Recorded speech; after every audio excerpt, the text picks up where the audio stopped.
వింజమూరు మండలం బత్తినవారిపల్లెలో ఇద్దరు అన్నదమ్ముల మధ్య తీవ్ర ఘర్షణ చోటు చేసుకుంది. ఈ ఘర్షణలో అన్న ఓరుగంటి శ్రీనివాసులకు తీవ్ర గాయాలవడంతో వింజమూరు ప్రభుత్వ ఆసుపత్రిలో చికిత్స పొందుతూ మృతి చెందాడు. ఆస్తి తగాదాల విషయంలో మద్యం మత్తులో సోమవారం రాత్రి అన్న ఓరుగంటి శ్రీనివాసులపై తమ్ముడు బాబురావు దాడి చేశారని, దీనిపై కేసు నమోదు చేసి విచారణ చేస్తున్నామని పోలీసులు తెలిపారు.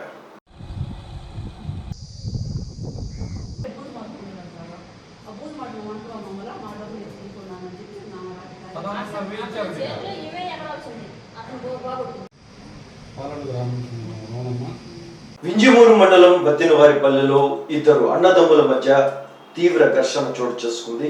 ఈ ఘర్షణలో అన్న ఓరుగంటి శ్రీనివాసులకు తీవ్ర గాయాలవడంతో వింజమూరు ప్రభుత్వ ఆసుపత్రిలో చికిత్స పొందుతూ మృతి చెందాడు. ఆస్తి తగాదాల విషయంలో మద్యం మత్తులో సోమవారం రాత్రి అన్న ఓరుగంటి శ్రీనివాసులపై తమ్ముడు బాబురావు దాడి చేశారని, దీనిపై కేసు నమోదు చేసి విచారణ చేస్తున్నామని పోలీసులు తెలిపారు.